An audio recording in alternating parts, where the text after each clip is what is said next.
recently, are we witnessing the fall of Christianity in America? According to a new Newsweek poll, 62% of Americans consider the United States a Christian nation. That's down from 69% during the tail end of the Bush presidency last year. And a whopping 68% say religion is losing its influence in American life. Over the past 30 years, across England, the number going to church has fallen dramatically.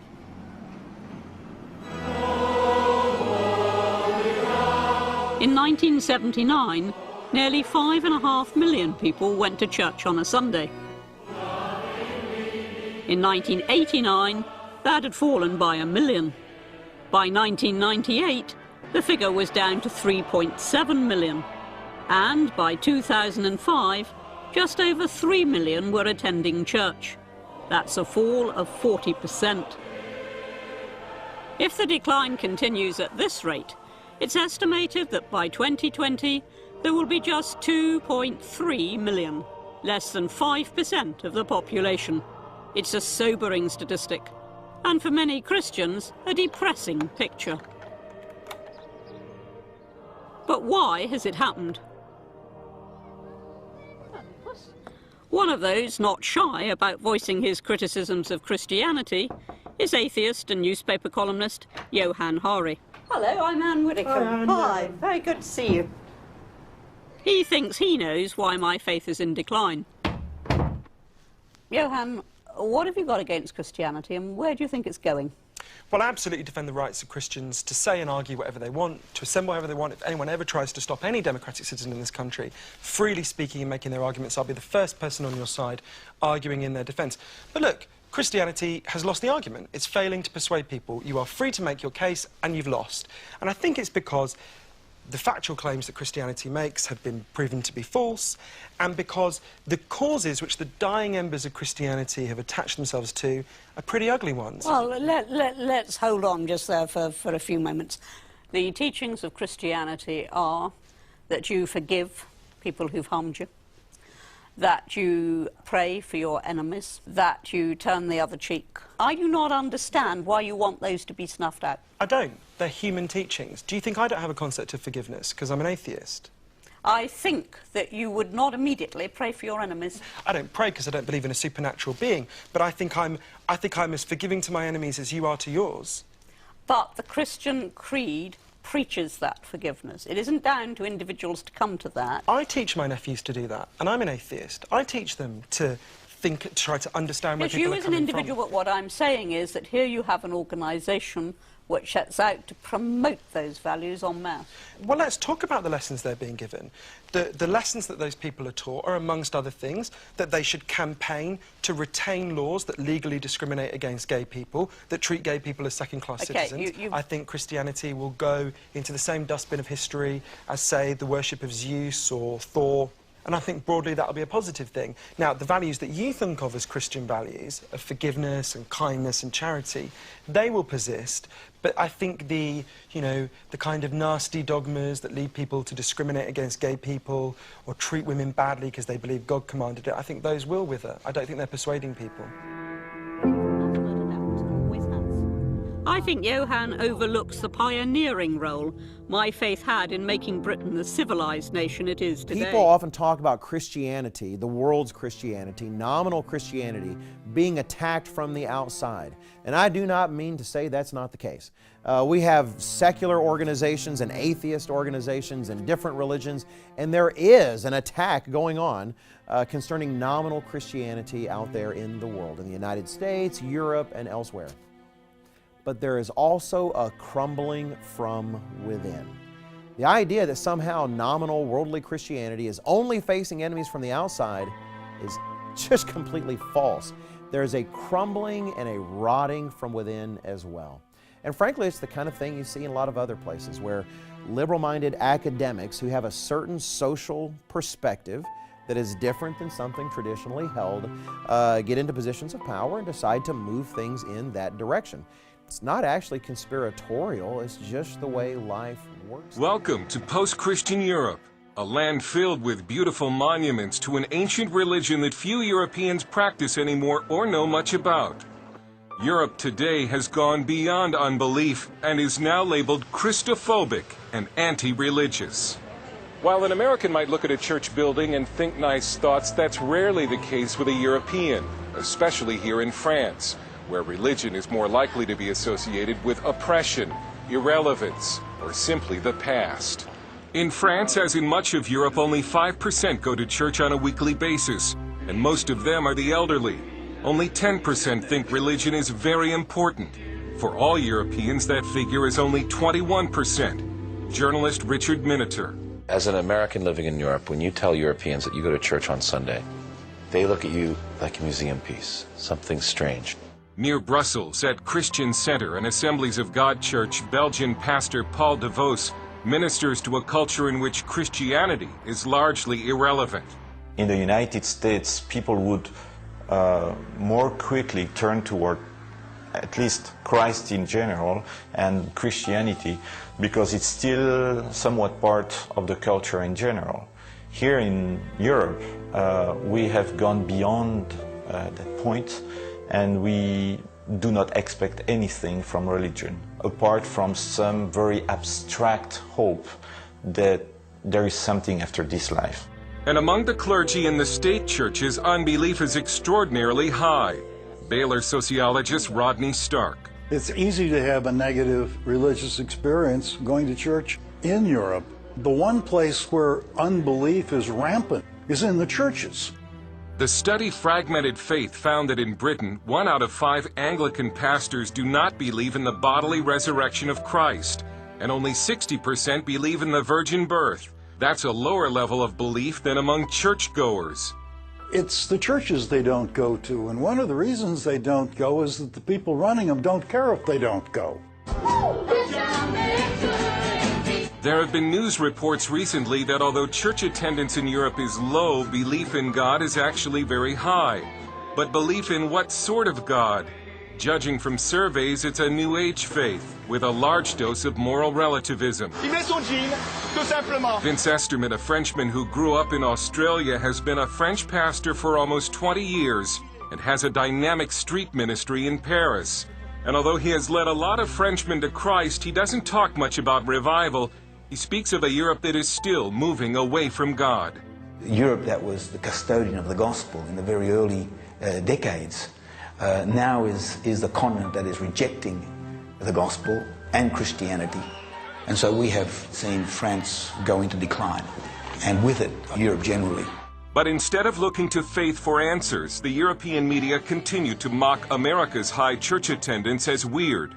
The British Economist magazine writes, "To Europeans, religion is the strangest and most disturbing feature about America." So it's open season on evangelicals, in particular in France.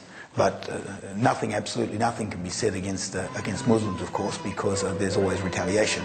Rodney Stark writes in The Victory of Reason that Europe owes everything to Christianity. Its culture, its freedom, its science, and its wealth. But European leaders today are defiant in their efforts to keep God and Christian faith out of public life. A sociologist at the Sorbonne in Paris says, "We are not going to sacrifice women's equality, democracy, and individual freedoms on the altar of a new religion." But some would say Europe has a new religion. Italy's culture minister Rocco Buttiglione, a devout Catholic, calls it a nihilistic fundamentalism against truth. Stark simply calls it hedonism and says it's why Europe is dying. No Western European country is having enough babies to replace its current population. The loss of faith in Europe is like an unseen black star that still has a tremendous gravitational pull. They don't understand why their culture is failing. They don't understand why the divorce rates and suicide rates are so high. They don't understand why so few European women have more than one child, and why on most European streets you see more dogs than children. All this is an impact of the death of real Christian belief in Europe. Europe today has been described as a majority of Christian atheists and a minority of Muslim fanatics. It's an exaggeration, but there is a spiritual void that Islam waits to fill. It was this void in the life of a Belgian woman, a former drug addict named Muriel de Gauck, that caused her to convert to Islam, go to Iraq, and blow herself up trying to kill U.S. troops. I have been an eyewitness to France becoming increasingly Islamicized. There is no longer an ability to morally resist a strong culture like Islam coming into the country. Europe is going to get more religious than it is, either because of a revival of Christianity or because they go Muslim. You can't sit there with no babies forever.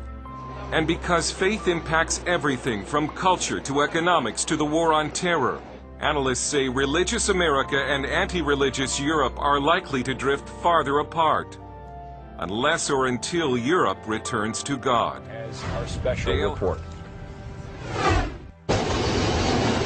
This is the story of 3 Chicagoans, all raised as Christians, all who decided to ultimately reject that religion. Internet is down. Nadira Rodriguez Muhammad grew up Catholic, but found herself constantly questioning the long-held beliefs of her family. I always felt that something was missing from me. Ian Bushner is a law student at the University of Chicago. I felt like that there wasn't a God. Whitney Nichols is a new Loyola grad who grew up in suburban Streamwood. I guess what I was really looking for was what felt most natural and most logical to me. When Nadira entered high school in the mid-1990s, she became friends with a group of Muslim girls. They just had this level of contentment and a sisterhood that was... Yeah, I wanted to be a part of that. Ian drifted towards the Muslim students at his high school as well. I remember defending some of my friends at school from accusations, after 9/11. And then I started reading the Quran. I said, oh, here is a form of God that I've never been presented before. After September 11, the interest actually increased. Dr. Assad Basul is professor at Chicago's Islamic American College. He says the tragedy 6 years ago initially prompted angry questions, but eventually many of the curious found answers to their own spiritual questions through Islam and converted. Sometimes, negative things bring positive things. In fact, according to a first-ever random sampling of American Muslims by the Pew Research Center, 21% of the nation's 2.4 million Muslims are converts to the faith. Eventually, I realized that I was looking to the Quran for advice, for direction, and at the point that you believe that the Quran is revelation from God, then you're a Muslim. The conversion has meant many changes in their lives. Ian prays 5 times a day. According to a report by Faith Matters, the UK is seeing a surge in Brits converting to Islam. In the last year, around 5,200 people in Britain converted to Islam. As many as 100,000 have converted in the last decade. Now, while that's not a huge number if you consider the UK's total population, which is around 61 million, it's definitely notable. Of those converting, about 62% were women, and the average age is over 27 years old. And the vast majority of women who converted also changed their appearance, with a significant majority adopting the hijab, or a headscarf. Now, we've done stories here on the show how some European countries have voted to ban the hijab in public, to ban minarets.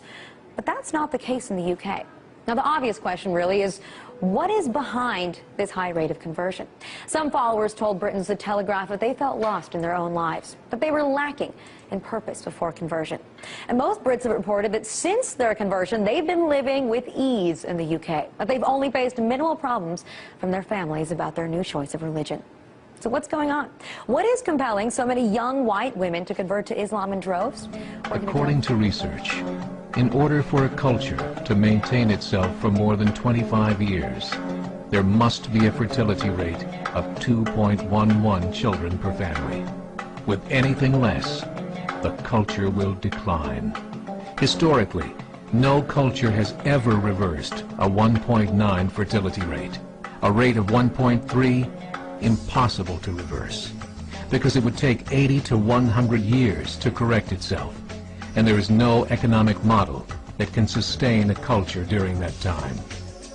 In other words, if 2 sets of parents each have 1 child, there are half as many children as parents.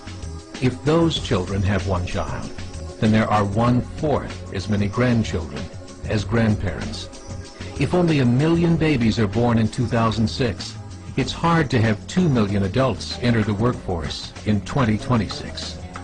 As the population shrinks, so does the culture. As of 2007, the fertility rate in France was 1.8, England 1.6, Greece 1.3, Germany 1.3, Italy 1.2, Spain 1.1. Across the entire European Union of 31 countries, the fertility is a mere 1.38. Historical research tells us these numbers are impossible to reverse. In a matter of years, Europe as we know it will cease to exist. 1.8 children per family. Muslims, 8.1. In southern France, traditionally one of the most populated church regions in the world, there are now more mosques than churches. 30% of children ages 20 and younger are Islamic. In the larger cities such as Nice, Marseille, and Paris, that number has grown to 45%. By 2027, 1 in 5 Frenchmen will be Muslim. In just 39 years, France will be an Islamic republic. In the last 30 years, the Muslim population of Great Britain rose from 82,000 to 2.5 million, a 30-fold increase. There are over 1,000 mosques, many of them former churches. In the Netherlands, 50% of all newborns are Muslim, and in only 15 years, half of the population of the Netherlands will be Muslim. In Russia, there are over 23 million Muslims. That's 1 out of 5 Russians. 40% of the entire Russian army will be Islamic in just a few short years. Currently in Belgium, 25% of the population and 50% of all newborns are Muslim. The government of Belgium has stated 1/3 of all European children will be born to Muslim families by 2025, just 17 years away. The German government, the first to talk about this publicly, recently released a statement saying, "The fall in the German population can no longer be stopped. Its downward spiral is no longer reversible. It will be a Muslim state." Consider yourself a person of faith, but do you really know God? The Pew Research Center found that most Americans failed a quiz asking some of the most basic questions about religion, and atheists and agnostics did better than Catholics and evangelicals on that quiz. Wow, joining me on the show, Dave Silverman. He is the president of American Atheists, a group that put up that billboard. You didn't even have your own money. You had to get it from somebody else, a donor? Well, we have lots of donors at American Atheists. All right. I don't really care what your views are. I get it. You don't believe in God. That's fine. You're free to believe whatever you believe. Is it just Christians you're picking on, by the way? In other words, have you ever done a billboard campaign against people that are Jewish or Muslims? Yes, we have. And what have you done against the Muslims? We put up a billboard in Elizabeth, New Jersey that said, "You know it's a myth" in Arabic. And we put up a billboard in Brooklyn that said, "You know it's a myth" in Hebrew. What was the reaction?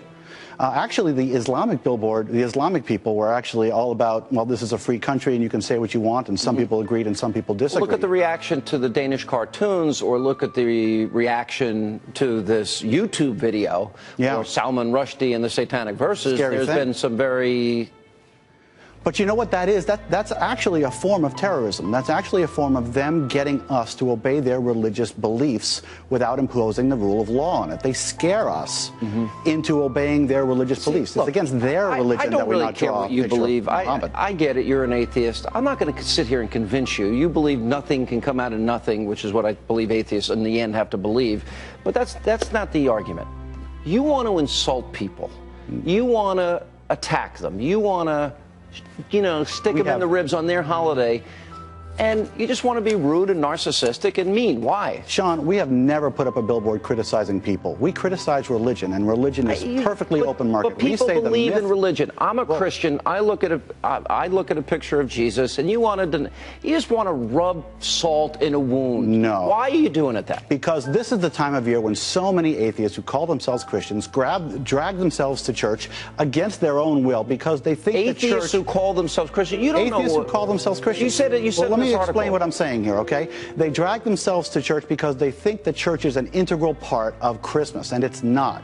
We're saying for those people, you can keep the merry, you can have a party. You don't have to go to a church in which you don't believe. You don't have to pray to a God. Well, it's an event that's created a lot of buzz among local churches and Christian groups. The largest public satanic ceremony in history happening right here in Detroit. 7 Action News reporter Jane Park is live with us tonight. Jane, organizers went to great lengths to keep this a private, exclusive party.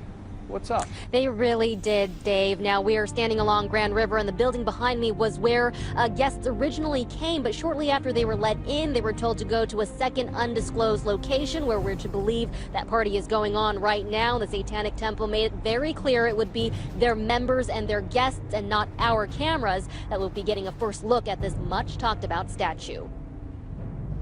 The lines ran along the graffitied walls, at least 100 people eagerly waiting for what's been kept well under wraps. It said dress like an animal or wear horns and tails. Some drove in from as far as upstate New York to see the Satanic Temple unveil a 9-foot-tall bronze statue of a goat-headed Satan. It just seemed like it would be a historic event. The guests came dressed to impress. Each paid at least $25 for a ticket. Security inside was tight. No cameras or media allowed in. No cell phones and photographs allowed. The secretive nature of the event didn't prevent a few protesters from attending. We figured, well, if they're going to unveil a statue and show a statue, well, we're going to show the statue that beat this statue behind the scenes in reality. That's, recounted in the St. John's Apocalypse that St. Michael and his angels defeated Lucifer and his angels. Members of the Satanic Temple, who say they stand for the separation of church and state, kept mum Saturday night, focused instead on showing their guests a good time. Some came out of curiosity, others just to appreciate the art. And they say don't knock it just because it's not your taste.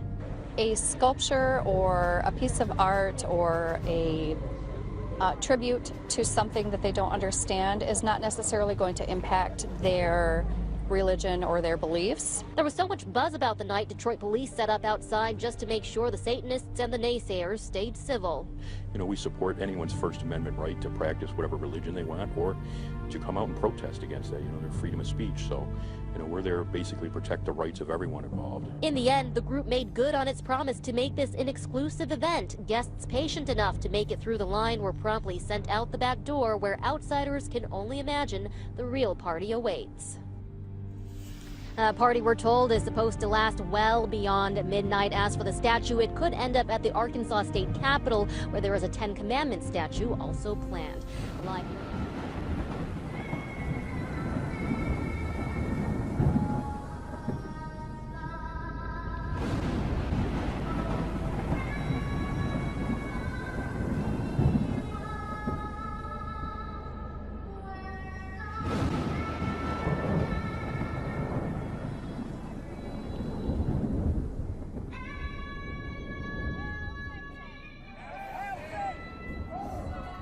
Gathered here to celebrate the spirit of humanity in the dawn of a new American era. In a season when many commemorate the birth of Christ, we commemorate our own Genesis, the enlightenment of all humanity, a revelation of our nature as written in the annals of history, a gift from Lucifer, the light bringer, the morning star, and the rebel. We are Satanists. We engender moral, spiritual, and sexual freedom, personal independence, and insist upon personal choice in all things. We care for the significance of the individual spirit and personal moral responsibility. If you stand here today and embrace your nature, are free-thinking, self-governed, and godless, you too are a Satanist in the eyes of many in your own community, including those who represent you in your governments. We are also Americans. We are seeking collaborators, individuals for a visionary satanic alliance, leaders of the new American era. And it is time to awaken. Do you want to be part of a sleeping world? No! Do you want to gorge on the drug of the commonplace? No! Will you forever remain addicted to the oppressive traditions of a counterfeit morality? No! Well, we must tell those people who represent us. As we stand on the crossroads of history, let us confront the blind and self-righteous, the persecutors of thought and reason. Let us rise up in celebration of our satanic nature and cast our chains into the dust of hell. The word of God has been evoked time and time again to justify the opposition to civil rights movements, to squash women's liberation. We have to do more when women are denied access to reproductive health care and vilified as murderers. Yeah! To represent them in the government. Satanic America has heard your call to action. If religion is to lead in areas which have traditionally been left to a secular democracy, we will do our duty too, to bring the insights of our satanic practice to the State House, to the courthouse, to schools, and of course, homes and businesses of America. Yes! Wherever and whenever diverse religious guidance is needed. All hail the new American era. An America that embraces our fellow neighbors with the integrity of their character rather than the God to whom they pray. An America where we stand to defend justice and honor for our brothers and sisters regardless of whom they call husband or wife and regardless of their personal bodily choices. Comrades, we are just as powerful as those who work in this institution here. Those who wish to uphold the traditions of old feel us breathing down their necks. And we will continue to be the voice of reason to ensure that our America remains free and equal. All hail the eternal rebel within all of us. To liberty, humanity, and justice. To the satanic emancipator and end of repressive traditions.